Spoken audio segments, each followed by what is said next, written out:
Hi, everyone, and welcome to 40 Minutes of Faith. My name is Barbara Cox, and I host this weekly podcast to explore God's Word and our relationship with God. I need a little bit of transition time to go from the real world into God's Word. It helps me to focus. So I offer some meditative music for you to just close your eyes for a moment, unless you're driving or operating equipment. I realize that we can't leave the real world behind entirely, but a short pause might be welcome. Our guest will be with us in less than 1 minute.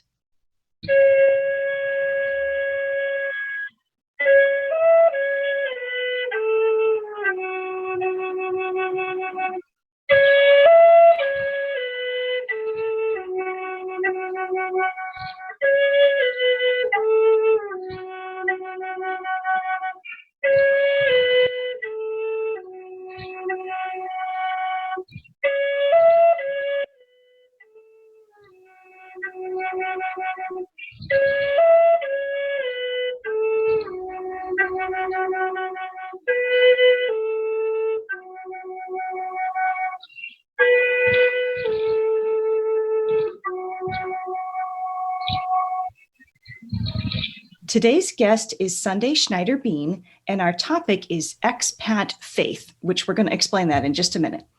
I met Sundae when I lived in Germany, but we've never met in person, and that's okay.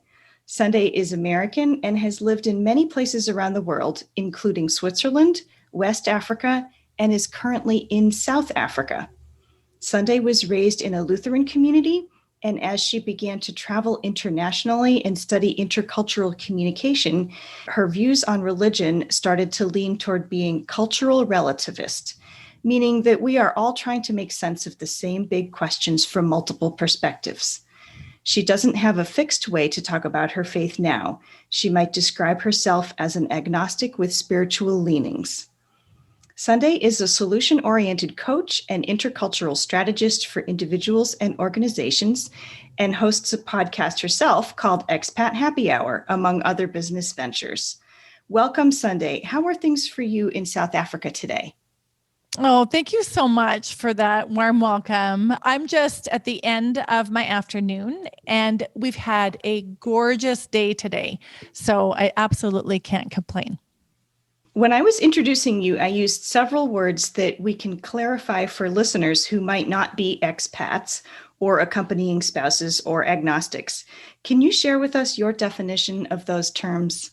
The most simple definition of expat that I rely on is someone living outside of their passport country. And that might be for a rotational, sort of a short-term thing, like with the military, where you're there for a few years and you move to another destination, right. Or it could be for long-term. Sure. Accompanying partner is an individual who goes on assignment abroad where their partner has the lead assignment, whether it is through the foreign service or a corporation or a missionary community, and the partner goes along to keep the relationship together or to support the family. So that's an accompanying partner. I've been all of those. I moved abroad to be with my partner. Mm-hmm. We've also been in multiple countries. And even though I have my own company, we're still in the specific country because of my partner's lead assignment. So agnostic, I was raised in a Lutheran family. My mom taught Sunday school for 17 years. I even taught Sunday school during high school.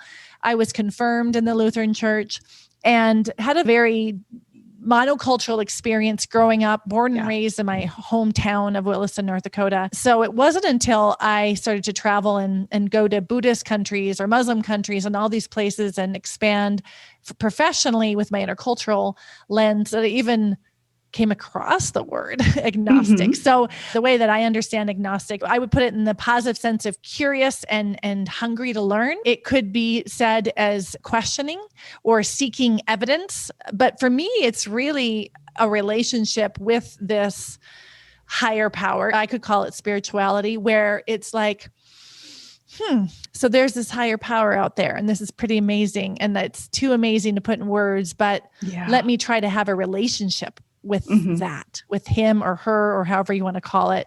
So that's my personal definition of agnostic. Thank you. So you picked today's Bible passage, and we can talk about it for a moment before we delve into everything else.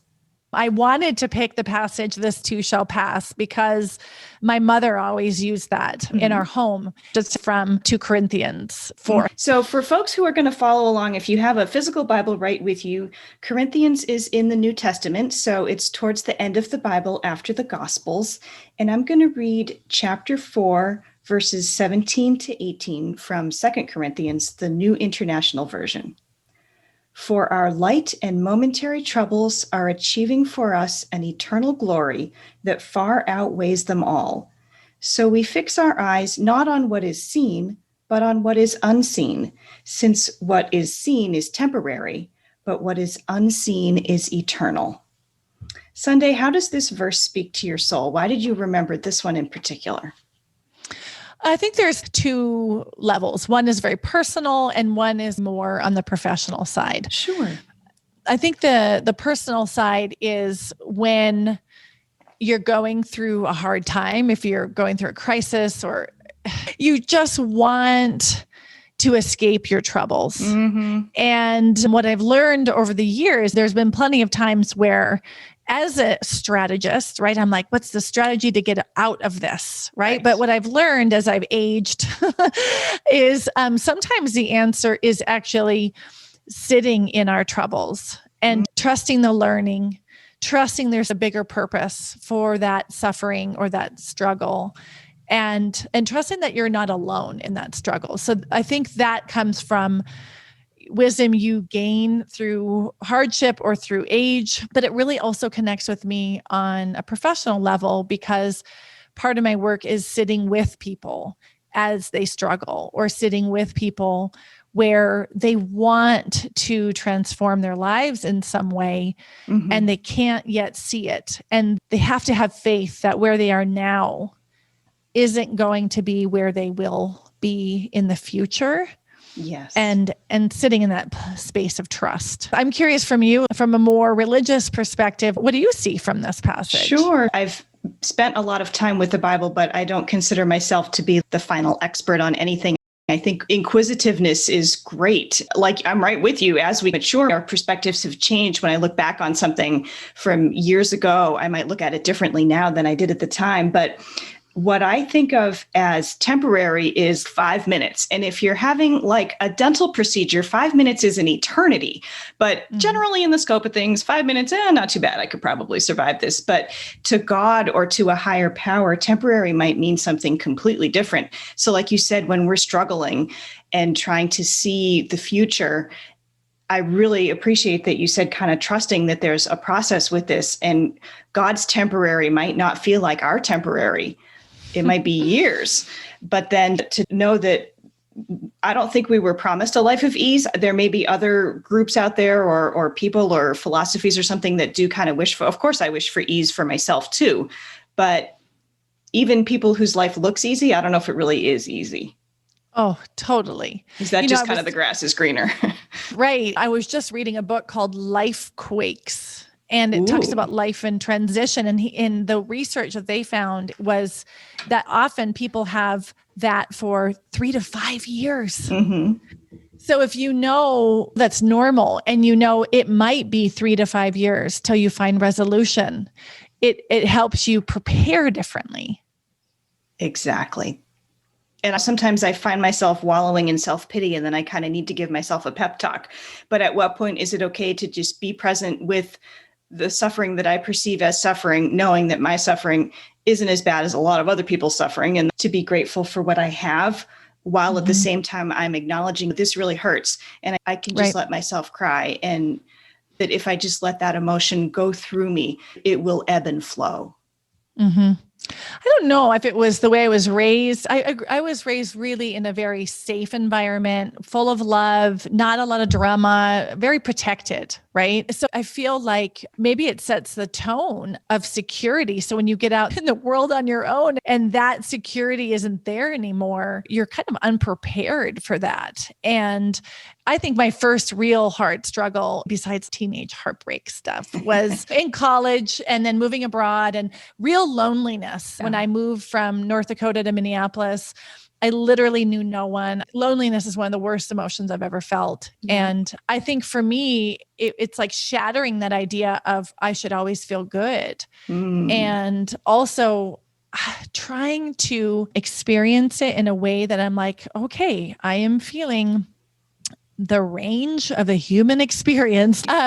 Trying to give myself permission to not always feel amazing. And people who know me probably would describe me as happy and positive, and that's very true. And even though that's true, to give myself permission for times when I don't feel that way. Right. And when we're teenagers going to college, there are still skills that we have to learn, and feeling lonely sucks. And then after a while, we gain some new skills in reaching out to people. I'm an introvert by nature, but to reach out to people to say, okay, I got to join a book group, or for me, it's to join a choir and find my people. And sometimes people need to learn how to do that. And I think that's why it's so destabilizing when people move abroad for the first time, especially if you were raised in a faith community. I grew up every Sunday, we would go to church. I knew what the coffee smelled like. I knew what the cookies tasted like. I knew all the ladies with the gray hair, and they all knew me. And so that's like a safe nest, right? Yeah. And leaving a community that's close like that and then moving abroad can be really destabilizing for people when all of a sudden what they thought was just normal is stripped away. Right. How do you find ways of connecting with other people who might have similar interests when you get to a new place? And that's the challenge, to figure out, okay, how am I going to find my people, or at least a person? Even though I'm a confident person, I don't mind being in public at events and stuff, I still kind of get shy in a group of new people. I don't know their history. I don't know who knows who, what's the relationship dynamic. So I suddenly feel like a little girl going to school for the first day, and I've got my brand new book bag. And so what I've realized, what really helps me is, instead of feeling that awkwardness and being the one against the wall listening, I like to lead with something I can offer. So for example, I had to leave Burkina Faso very quickly and go to Switzerland with my two boys while my husband stayed in Burkina. And I said, hey, I'm new in town. I knew one woman through a mutual friend. And I said, I'm going to have a girls' night. Oh, I love that. Do you know any girls that want to come over? So I was hosting. Great. You didn't have to find a babysitter. You were brand new in town. Right. I don't know if I just told my kids to read in their room or what, but I flipped the dynamic where then they were a guest and they were new to my space. So I had wine and cheese, and it helped me feel more comfortable. Another time I've had workshops where I've said, I'm new to the community. I'm going to do a workshop on expat fatigue. And I would introduce myself to the community through something that I felt comfortable in. And so that's a reversal. So if you I love that. That's fabulous. And I'm assuming expat fatigue is, I'm kind of sick and tired of this right now. Right. Like it's like, no offense. I don't mean to sound like a negative Nelly here. No, just keeping but it expat honest. fatigue. Yeah. Like expat fatigue like is, I've been Zoom doing fatigue or COVID fatigue. Well, you've been doing it for 12 years. Your exoticism is weighed off. You've lost people. You've missed, baptisms. You've missed funerals. Like, you're just over the transitions, right? And you could invite people in your community based on, maybe you can cook a souffle, because I can't. Right. So maybe you can cook something that other people can't cook. And that would be a way to invite people in your space and share something. Right. So we don't have to wait around for someone to invite us. We can just be brave. And even if it's 3 or 4 people, that's great. And so it's also giving. It's using generosity as a way to connect. I love that. And Sundae, I am all about being honest. So I just want to let you know that I sometimes feel badly that some faith groups might come across as harsh or judgmental towards certain people. And I'm more liberal and welcoming, but yet I know I'm not perfect. And this has sometimes led me to feel rejected as well. Have you noticed whether people hesitate to share their faith early in the getting to know each other process? Well, I've noticed that professionally. It's really interesting. So recently, I've had clients come into my field where later in our client relationship, they'll tell me that they go to Bible study. I even had someone ask me, after a group event, whether it was okay if they shared how much their faith was important to them. And I do a very clear onboarding where I talk about this is a safe space for diversity, bring who you are, we will be open and inclusive, right? So I really try to make a point that religion is among them, right? Okay. And I've noticed a theme among the Christian women that are my clients that it almost seems to be an aspect of their identity they either don't share or minimize. And I'm wondering if they're being ostracized in communities, right? I'm wondering if there's almost a feeling of non-acceptance. I don't know. What have you seen, Barbara? I had completely the opposite experience. I can't speak for a lot of military installations in the United States, but the two that I was associated with in Germany had strong chapel programs. Not everybody went to chapel or not everybody went to Bible study, but I felt immediately connected through Bible study. But even as people are getting to know each other, I don't walk down the street saying, "Hey, I'm Lutheran." So I'm really glad that you're bringing this up. What does that mean when we get to new places with our own identity and self-declaring it? Because I don't want people to be freaked out like, oh, are you going to be one of those people who are is there fear involved? Right.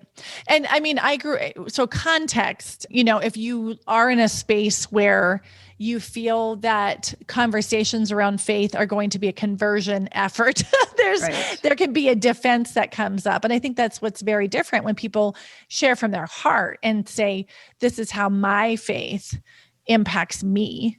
Right. I think that's a different conversation. That's an intimacy. And that's beautiful. And I have friends who are Muslim and I ask, so how do you practice Eid and why is that important to you? Yes. And when you can have permission to ask questions about things that you're maybe naive about, right? Sure. And share reflections. I think it's a wonderful way to build community, but it depends on people's past too, right? What experiences they've had and people always bring their history with them. So I think it's an interesting thing to navigate. I always wonder professionally, how relevant is my faith or spiritual practice in my work, right? Is it relevant for people to know where I stand? I don't have that answer. I think for some people it is relevant. I've done work for nonprofits that were Christian community organizations. And in the selection process, they did ask me about my faith. And that was interesting because I've never had a corporate institution ask me about that. But I think that it depends on the context, right? Well, I'm nervous because I just had that exact experience. I applied for a job and they asked for my LinkedIn profile and my Twitter feed. And the only thing that's been on either of those for the last 6 months is every week I put up the podcast. And it was just a regular secular job having nothing to do with the church. And I don't have any idea what they're going to think, if they're even going to look. But if they're going to see all these podcasts, if they're not going to hire me because I put out a Bible study podcast, that's okay with me. It would really be too bad. But it could be a risk or it could be possibly a helpful situation. Right. Yeah. And then what do you do with that? Right. I think that depends on how, from a faith perspective, how much does it define you and what part of it is it of your life? And for me, it's one aspect of many layers. And for other people, it might be the most important layer. Well, I really appreciate that you shared that you have an inclusivity statement when you're welcoming people. And I think that's great because people do want to feel safe. And I've learned a lot more taking anti-racism workshops recently. And for social work, I have to get continuing education. So I took one because I need to know more about the LGBTQIA plus community. So feeling safe is a huge concept for a lot of people, but I wouldn't have any problem if you had asked me when I went to you for coaching, does my faith play a part of it? Because when I put Post-it notes up for business plan that I was working on with you, one of my Post-it notes is pray without ceasing. And that's in the Bible. But I don't know if I said to you, oh, I wrote a Post-it note on pray without ceasing because I had a whole bunch of Post-it notes about a bunch of different things that I was organizing. I always try to make sure that I'm holding space for that. Like if I don't go to Bible study, it's totally okay with me that if you go to Bible study, right? It's one of those things where I want to really make sure my energy is giving that clear signal, right? And I think I feel self-conscious about it sometimes because I do want people to feel safe, right? Yeah. And I just want to give kudos to Trudy LeBron because I've done anti-racism training as well. And she is the one who coached me through the importance of creating a safe space and putting community assumptions around, hey, this is how we're going to operate. And this is where our boundaries are. And so that's how I came to start doing that. And anything that we talk about that could be a resource for others, I'll put that on the podcast website, which is 40minutesoffaith.com. So the book that you had mentioned and this training, as well as your own business links, I'll be putting all of those on the website. I am curious, Sundae, how have you personally coped with the current world health crisis for the past year? And what have you noticed about how people are coping, in particular when faith and uncertainty intersect? Listen, when times get tough, we all start praying. I've gone to God. I've gone to White Buffalo Calf Woman. I've gone to Allah. When things have been scary in my life, I'll try to draw on any sort of interpretation of a higher power.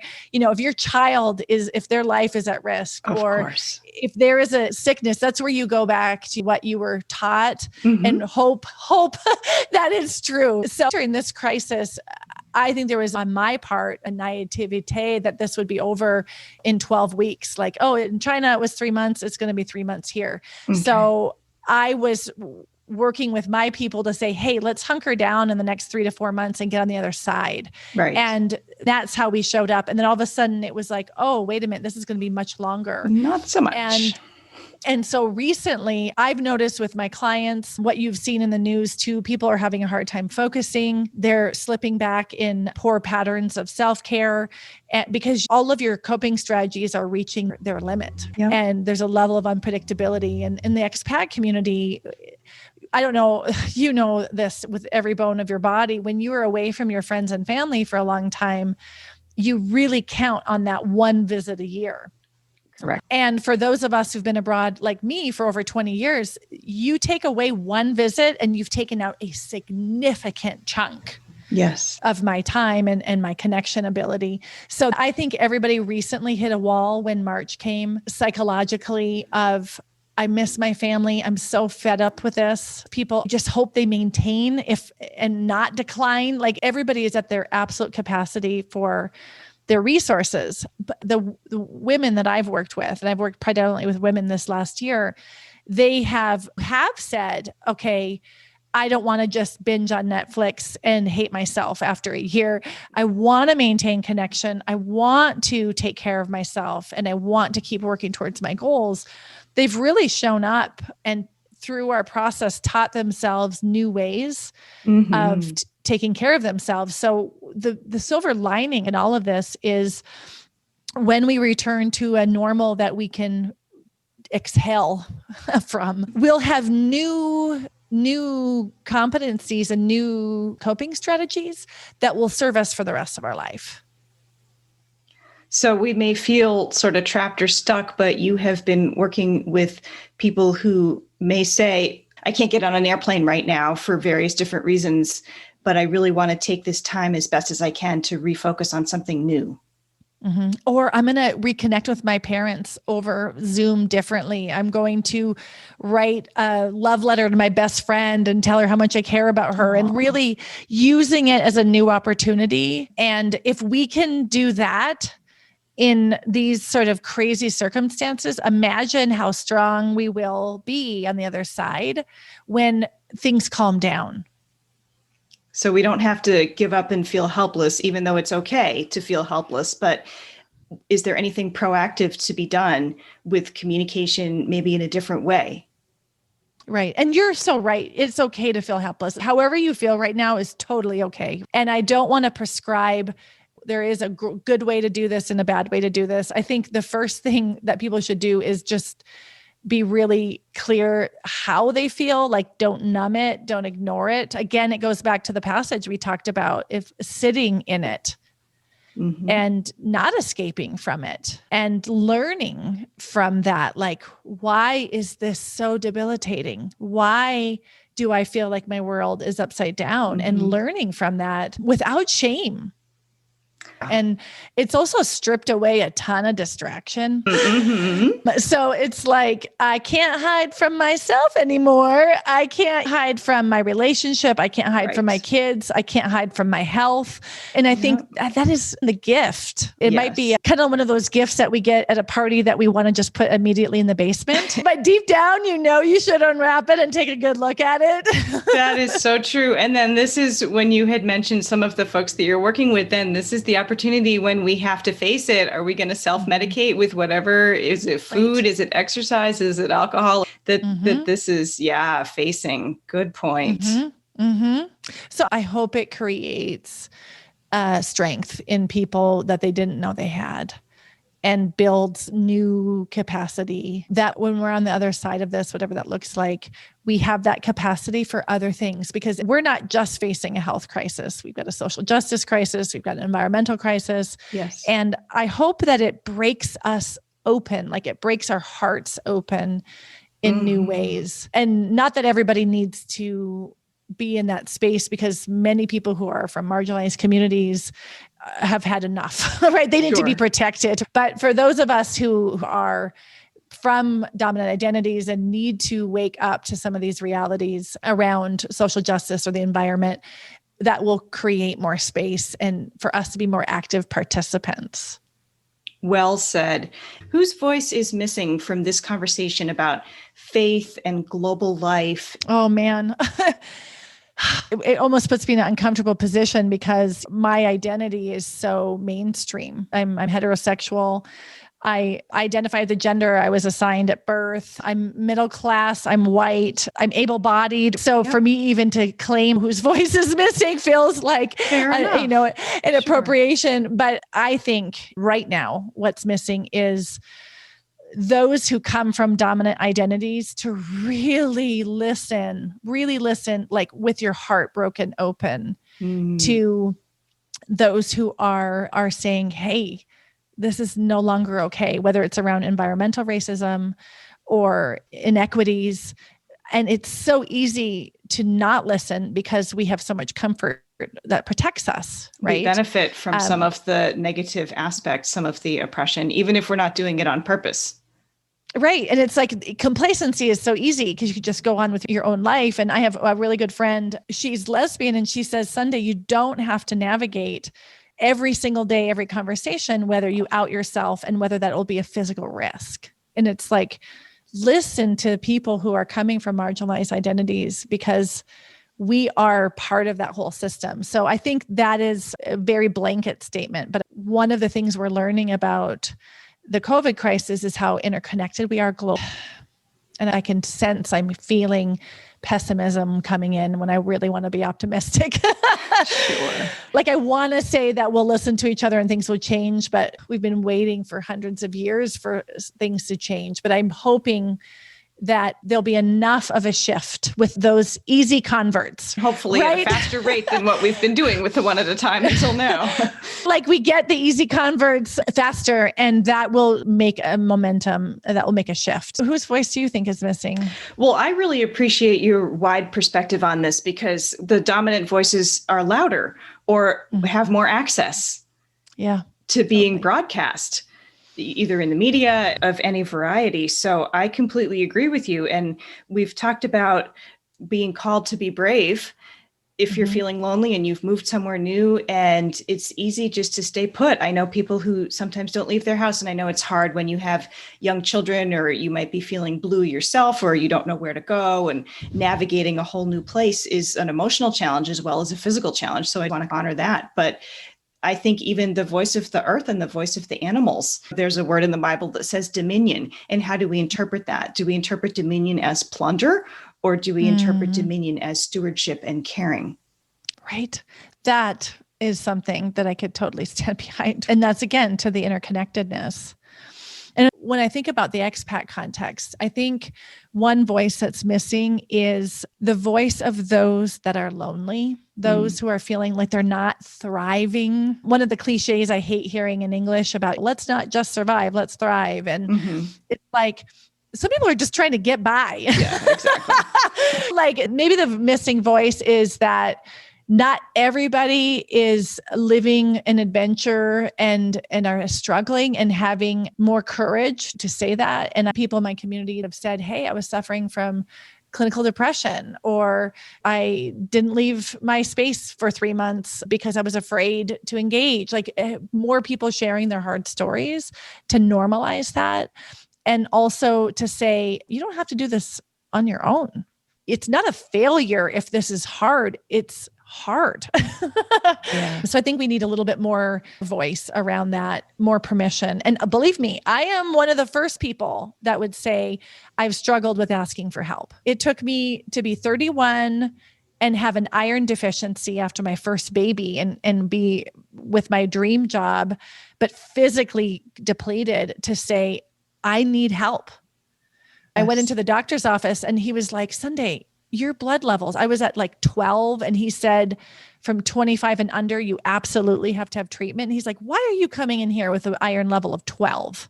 Why didn't you come in earlier? And I'm like, it was that turning point for me to go, oh, it's not a sign of weakness if I can't do it all by myself. I had to get that far. So I hold my hand up to say guilty on that one myself. And I think we just need to talk about that more. Well, that's a perfect example of, in social work, you have to rule out any physical situation before you diagnose, say, for example, depression. And sometimes it looks kind of the same, a thyroid condition. So people might think that they're depressed, but how about vitamin D or your iron, or rule that out. And you can be depressed at the same time as you have other situations, but at least if you're getting treated for something that's medical, and then you think, okay, I'm not just being lazy, I can't even get out of bed. There's a lot of different reasons that might be. I'm really glad you said that you'll find out some good stuff. Because as a mom with a newborn, you're supposed to be tired, right? Yeah. Like I started crying like completely unprompted twice. Mm-hmm. And I was like, this is not normal. And imagine if I had gone unattended, then I would feel like a failing mother who was slipping into depression and not treating the physical symptoms. I've heard from other people that said they didn't know how bad they felt until they started taking that iron. And then they felt like $1 million. And they thought, gosh, I was really in bad shape and didn't even understand how bad it was. Yep, exactly. And especially when we're talking about the expat context, it goes back to people have real needs, basic needs for connection, needs for vitamin D, need for iron. And when we're not doing well, let's really try to find out what that need is and try to meet it. That's the whole thing of counseling. It's the whole thing of coaching. What are the unmet needs and how do we meet them? And I want to lift up and honor that many people pray for their own health situation. Please, God, help me with this situation. So I absolutely want to support that, but I don't want to say only pray and don't go to the doctor. I feel perfectly comfortable saying absolutely pray and go to the doctor, that this is not something that you need to feel personally like I'm not praying hard enough. God isn't healing me. I do believe that people have healing experiences, but not every case of iron deficiency or vitamin D deficiency or whatever is going to be healed through prayer. Not all of the prayers that we lift up get answered in the way that we want them to. It made me think of that joke about a man was drowning in a river and he prayed to God and he said, I sent you a helicopter, I sent you a boat. Why didn't you accept my help? That God has equipped medical people to help us. And so there might not be anything physically, and then that's a whole nother conversation, but at least rule it out. Mm-hmm. I loved how you talked about how sometimes support comes to us in ways that we weren't expecting. Mm-hmm. And that's something that I'm working on right now. So one of my new practices and a spiritual practice is meditation. And I used to think of meditation as a wellness activity, sort of to relax my mind. Yes. And recently it has been way, way deeper than that. And the methodology that I use from Joe Dispenza talks about how we create the design and how it comes to be is not up to us. And you hear in religious communities of give it to God. And it's like, what is in my heart? What am I asking for? And then how that will manifest might not look like what we thought it would be. And that's maybe where my agnostic comes in, of allowing the mystery and watching the mystery unfold of how is this going to unfold in my life and what will emerge with exactly the right medicine for me at the time. And some people have many different experiences or understandings even of meditation. I have a harder time in a completely silent meditation. And I know it's not the same thing as a guided meditation, but meditation when someone else is saying, like, pretend you're walking down the beach, except they say it in a really soothing voice, or walking through the forest. I just do better with that. So I just want to kind of say, if you've tried meditation and you think, well, all I'm thinking about is the grocery list, or my monkey mind kind of gets going. And then some people may think of prayer as sitting quietly, and prayer absolutely can be sitting quietly, but there's just different approaches to ways of connecting both with yourself, quieting your soul, as well as then looking towards the future, or just being open and accepting to what is now, or maybe what is coming that might not be. I've talked about this in Bible studies before with folks. We like to kind of give God our list, like, okay, God, here's what I think would be a great plan. Right? Just in case you're listening. Which is really not what we're encouraged to do. But I would just love to hear any other thoughts you have, Sundae. How can we support each other at a distance? I think that this idea of connection at a distance is really important. One, how can you really love on your people? And that might be, you wish that you were together, but don't focus on I wish, like if I could, but what is possible. And a gesture of surprising a family member with a video message from you or an audio message can help create that intimacy that you're missing. One thing I have been guilty of in the past is I've struggled and tried to figure it out myself instead of sharing with people, saying, you know what? I've kind of been missing for 3-4 weeks, but I've had a hard time. And here's what was hard. And I just wanted you to be up to speed on what's in my life. You don't need to fix it or give me advice. I just want you to know how I'm doing, right? Because if we were in person and having a cup of coffee, that would probably happen. But because we're mediated through a WhatsApp or FaceTime or something, we don't automatically do that. So we have to be really intentional with doing that. And honest and vulnerable, because I wouldn't normally put a post on Facebook that says I'm really feeling kind of blue and unmotivated today. I would put up the picture from the day trip that we took. We tend to put our best face forward. And is that always really helpful? I have a way that I check in with a few of my people. I'm like, how are you doing, really? I just want to say thank you to everybody who's listening to journey with us on this exploration. And if anyone is struggling with things that are related to expat life, don't hesitate to reach out. And I'd love to support in any way that I can. Yes. Thank you for your time, Sundae. Thank you so much. Be strong and courageous. Do not be afraid. Do not be discouraged, for the Lord your God will be with you wherever you go. Joshua 1:9. God of peace, we humbly come to you with grateful hearts that we can always trust you, especially in our times of fear, discouragement, and uncertainty. Your words and dedication to your offspring brings us joy and comfort regardless of our personal situations. Life has been far from being easy, but it is with our faith in you that you have always pulled us through the fires, standing stronger, healthier, and better versions of ourselves. We come out as examples and in your likeness, showing others just how amazing and wonderful you are, never abandoning us and always creating paths we never imagined. You nourish our souls and hearts whenever we are down. You fill our mind with peace when we feel empty. You fill our bodies with your word when we feel displaced. You fill our beings with your love when we feel undervalued. With every beat of our hearts, you bless us with another chance and more moments to be blessed with anything we feel we have been cheated of. You have given us more than we deserve at times. You always overflow our cups with abundance.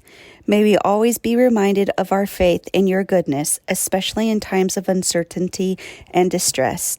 Thank you, Father. Always and forever we will praise you. Amen.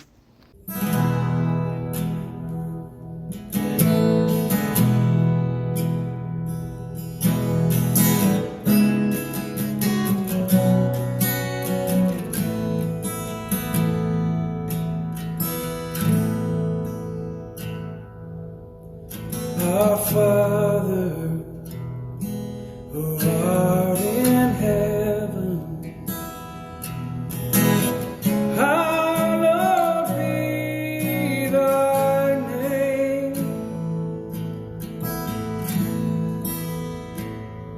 thy kingdom come, thy will be done on earth as it is in heaven.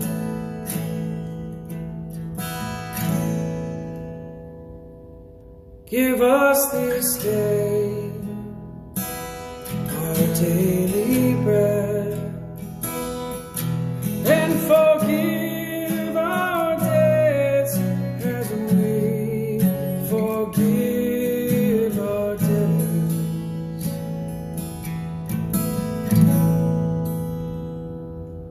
And lead us not into temptation, but deliver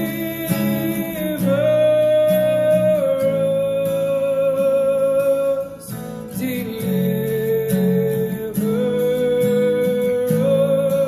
us, deliver us.